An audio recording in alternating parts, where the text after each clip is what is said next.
এবার কিছু বাংলা ওয়ার্ড লিখছি। ওয়ার্ডগুলো হলো করে লিখলাম, স্পেস বার প্রেস করলে হয়ে গেল বসন র এর জায়গায় ও। বাংলা এবং ইংলিশ ফ্রন্টের শর্টকাট কি কিভাবে সেট আপ করতে হয়। মাইক্রোসফট ওয়ার্ডে কোনো ডকুমেন্ট ইনপুট করলে এরকম লেখার নিচ দিয়ে লাল দাগ দেখতে পাওয়া যায়।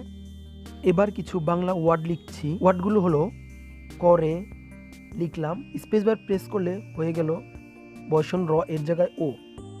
দেখুন আমি যে কটা ওয়ার্ড লিখছি ঠিক একইভাবে ভুলগুলো চলে আসছে। এগুলো সঠিক করার জন্য কিছু সেটিং করে নিতে হবে। সেই জন্য কাস্টমাইজ কুইক অ্যাক্সেস টুলবারে ক্লিক করব। এরপর অনেকগুলো অপশন দেখা যাবে। এখান থেকে মোর কমান্ড অপশনটি ওপেন করতে হবে। এরপর এরকম ইন্টারফেস শো করবে। এরপর প্রুফিং অপশনটি ওপেন করব। ডান পাশে দেখা যাবে অটো কারেক্ট অপশন। এবার এই অটো কারেক্ট অপশনটি ওপেন করব। এরকম ইন্টারফেস শো করবে। এখানে অনেকগুলো অপশন দেখা যাচ্ছে। বাম পাশে দেখা যাচ্ছে প্রত্যেকটার উপরে টিক মার্ক রয়েছে। এই টিক মার্কগুলো উঠিয়ে দিয়ে জাস্ট ওকেতে ক্লিক করব। তাহলে আমাদের আর ভুল লেখা আসবে না। চলুন চেক করে দেখি।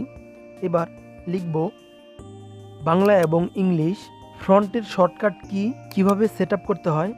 My country name is Bangladesh. এবার এখানে আমার বাংলা লেখা প্রয়োজন। এজন্য মাইক্রোসফট ওয়ার্ডের ফ্রন্ট থেকে সুতনি এমজে ফ্রন্টটি সিলেক্ট করে নিতে হবে এবং বিজয় 52 কিবোর্ড থেকে বিজয় ক্লাসিক সিলেক্ট করতে হবে। এরপরই আমি বাংলা টাইপিং করতে পারবো। এভাবে বাংলা এবং ইংলিশ একসাথে লিখতে গেলে এরকম সেটিং করে নিতে হবে। এজন্য অনেক সময় প্রয়োজন। কিভাবে বাংলা ইংলিশ একসাথে শর্টকাট কির মাধ্যমে লেখা যায় তা দেখব। এজন্য কাস্টমাইজ কুইক অ্যাক্সেস টুলবার অথবা ফাইলে ক্লিক করব। ক্লিক করলে এরকম অপশন চলে আসবে। অপশনে ক্লিক করব। এরকম ওয়ার্ড অপশন দেখা যাবে। এখান থেকে কাস্টমাইজ রিবন অপশনটি ওপেন করব। এরপর নিচের দিকে দেখা যাবে কিবোর্ড শর্টকাট কাস্টমাইজে ক্লিক করতে হবে। এখান থেকেই শর্টকাট কি সেট আপ করে নিতে হবে। এরকম ইন্টারফেস শো করবে। কাস্টমাইজ কিবোর্ড ক্যাটাগরিজ থেকে একটু নিচের দিকে স্ক্রল করে গেলে ফ্রন্ট দেখা যাবে। এই ফ্রন্টটি সিলেক্ট করতে হবে। এবার ডান পাশে ফ্রন্টগুলো চলে আসবে। যেই ফ্রন্টটা আমি সিলেক্ট করতে চাই সেই ফ্রন্টটাকে চয়েস করব।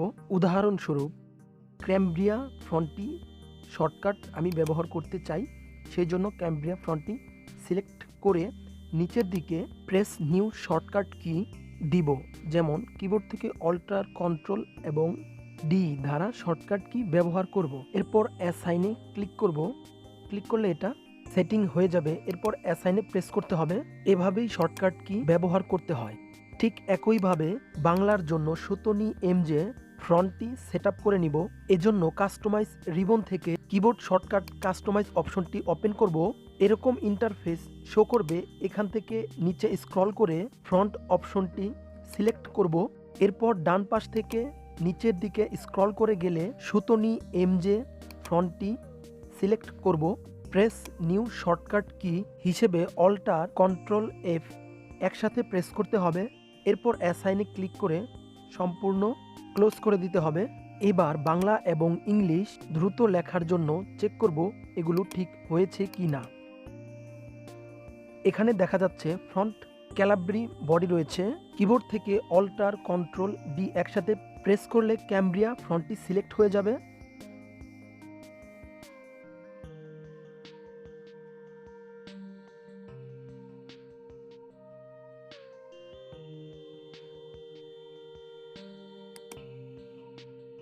বাংলা লেখার জন্য বিজয় 52 থেকে ফ্রন্ট পরিবর্তন করে বিজয় ক্লাসিক করতে হবে। এজন্য কিবোর্ড থেকে কন্ট্রোল অল্টার বি একসাথে প্রেস করতে হবে।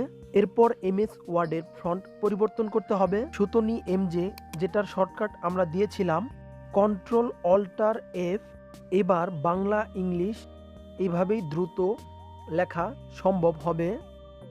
মাইক্রোসফট ওয়ার্ডে কোনো ডকুমেন্ট ইনপুট করলে এরকম লেখার নিচ দিয়ে লাল দাগ দেখতে পাওয়া যায়। এই লাল দাগগুলো কিভাবে দূর করা যায়। At first customize quick access toolbar open করব। নিচের দিকে দেখা যাবে মোর কমান্ড অপশন, এটা ওপেন করব। ওপেন করলে অনেকগুলো অপশন দেখা যাবে। এবার প্রুফিং অপশনটি ওপেন করব। একদম নিচের দিকে দুটি অপশন দেখা যাবে, hide spelling error in this documentary only, hide grammar error in this documentary only. এই দুটি অপশনে টিক মার্ক দিয়ে জাস্ট ওকে করে দিলেই আর লেখার নিচে লাল দাগ দেখা যাবে না। এবার চেক আউট করে দেখা যাক